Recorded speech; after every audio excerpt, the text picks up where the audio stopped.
Today, a simple stir-fry with bold flavors using only supermarket ingredients. Once the prep's done, the whole thing cooks in 5 minutes. First, the protein. Today we're using beef mince, but you can use chicken, lamb, you can even mince tofu. Unless you're using hand-cut mince to prevent the mince from weeping, meaning stewing its own juices, we spread it out into one thin, even layer. And we leave this in the fridge uncovered for at least 30 minutes and up to 2 hours to dry out the surface moisture. Now the bold flavors inspired by Bangkok's Chinatown, we have the holy umami trinity of soy sauce, oyster sauce and fish sauce. Each brings its own unique savouriness and colour. In the case of the oyster sauce, extra body, fish sauce, some marine funk that fades with high heat. We want to aim for a ratio of 2 to 1 to 1, the 2 being the soy sauce. Given its fast cooking, we mix everything together. You want the combined mixture to be about 5% of the weight of your mince, giving you around 1% overall salt. Now the trio is often accompanied by Thai basil or holy basil or both. Do not let the shopping stop you. We have our phantom basil, fennel seeds for the anise-like licorice note of Thai basil, and cloves to mimic the pungency of the holy basil. To round out the bold flavors, we have some chopped garlic for some savory depth, and we want to preserve the pungency. Optional, chopped fresh red chilies for the fruity heat, and optional, an egg to fry sunny side up as our topping. When you're ready to cook, really hot pan to prevent excessive sticking. You want to get to a point when you drop water into your pan. Instead of evaporating immediately, they start behaving as if they're ice skating. You can of course use non-stick to make life easier. High smoke point neutral oil goes in. To keep it in one pan, we first fry our optional egg.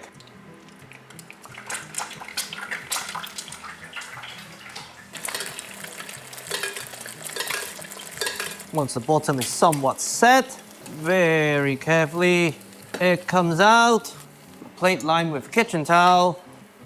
Keeping our generous amount of hot fat, air-dried beef mince goes in. If you really want to go the extra mile, you can do this in batches. But most of the time I don't bother. Keep the heat high and trust your air drying process. If you're using induction, don't move or shake the pan too much. Let your spoon do the work for you, so you have direct heat contact at all times. And first, you want to rapidly evaporate the water content from the beef, especially on the surface. Then you can get past boiling point and start developing complex, meaty flavors via the Maillard reaction, and at an even higher temperature, nutty complexity, thanks to caramelization.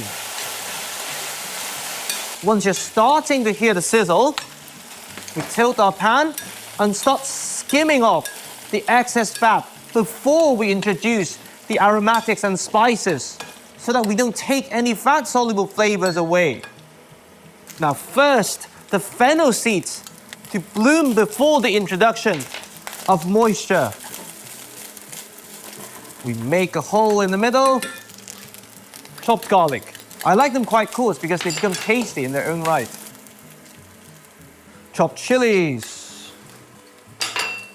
Now the Holy Trinity. We are not going to add everything at once. We want to achieve a bit of micro-scorching, lifting the already beautiful fond we've created so far, maximizing flavors and give us a bit of the smoky note, the breath of the induction, if I may. Bit by bit, scraping the bottom, lifting all the beautiful fonds, all those flavors in the process. Find the fond, add the Holy Trinity. This way you finish with a very dry stir fry without a pool of liquid. 1% salt complete. Now we lower the heat even more and we add the world's smallest touch of clove. We're doing it at the last minute for it to not overly bloom.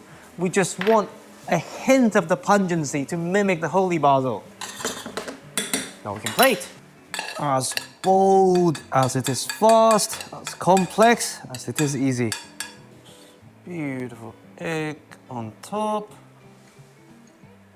Tableside lime juice for freshness.